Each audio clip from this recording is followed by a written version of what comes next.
Loué soit Dieu le Père de notre Seigneur Jésus-Christ qui nous a comblés par l'Esprit de toute la plénitude des dons célestes.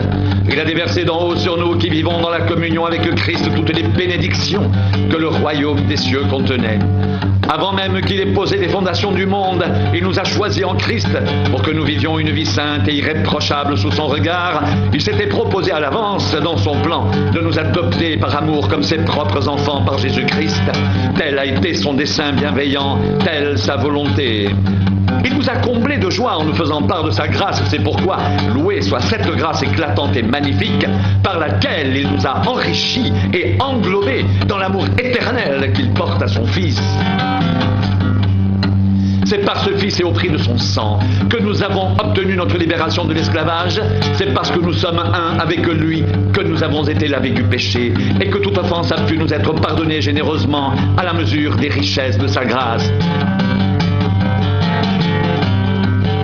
Cette grâce, il a déversée sur nous à profusion.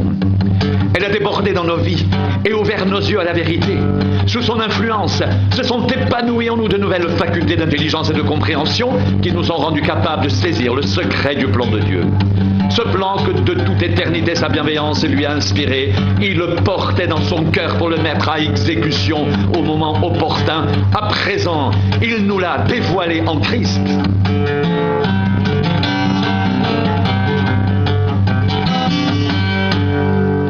Quel est l'aboutissement final de ce plan?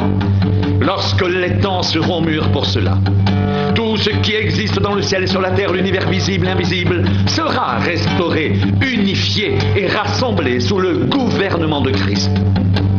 Tout trouvera sa perfection et son accomplissement en lui. L'histoire de l'humanité sera résumée et achevée en lui. Le cosmos tout entier ne formera plus qu'un corps dont Christ sera la tête, et dans tout ce qui appartiendra un jour à Christ, nous aurons notre part. C'est en Christ que cela se fera. Et c'est en lui aussi que nous avons été déclarés héritiers par décret de celui qui a le pouvoir d'accomplir tout ce que sa volonté a décidé. Nous avons été destinés à vivre pour célébrer sa gloire. Nous qui sommes les premiers êtres de la création à placer notre espérance en Christ. Depuis longtemps, nous les Juifs, nous avons attendu ardemment notre Messie. Maintenant, nous pouvons contribuer à la louange de sa gloire en vivant à son honneur. Vous aussi, chrétiens d'entre les païens, après avoir entendu le message de la vérité, la bonne nouvelle de votre salut, vous avez mis votre confiance en lui. Vous voici donc en communion avec Christ. Par votre foi, vous avez été scellés de l'Esprit Saint, gage de si grandes promesses. Cet esprit annoncé depuis longtemps est à la fois la garantie et l'avant-goût de notre héritage commun. C'est une sorte d'acompte que Dieu nous donne sur le salut définitif, une anticipation de la libération totale et parfaite qu'il nous a acquise. Elle sera pleinement nôtre le jour où il parachèvera cette délivrance pour laquelle il a payé un si grand prix, un motif de plus de célébrer sa gloire magnifique.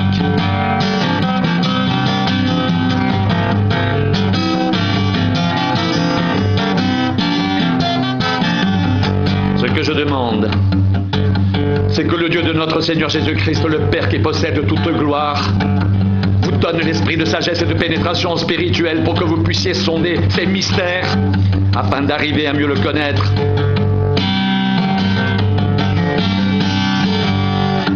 Qu'il vous accorde une pleine lumière et qu'il augmente l'acuité de votre vision spirituelle, afin que vous compreniez en quoi consiste l'espérance vivante à laquelle vous avez été appelés, et que vous sachiez quelle merveille vous êtes en droit d'attendre, car inépuisable est la richesse du glorieux héritage que Dieu réserve à ceux qui lui appartiennent. Que vous preniez conscience de l'étendue incommensurable du pouvoir dont il dispose en faveur de ceux qui placent leur confiance en lui.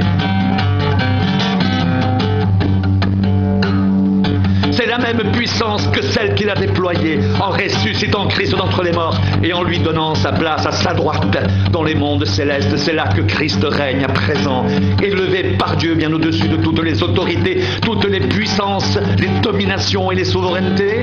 Dieu lui a donné un titre qui surpasse toutes les dignités pouvant être attribuées dans les mondes présents et futurs. Absolument tout ce qui existe dans l'univers visible et invisible, présent et à venir, a été placé sous l'autorité de Christ et dans cette position imminente. Dieu a fait de lui la tête de l'Église qui est son corps.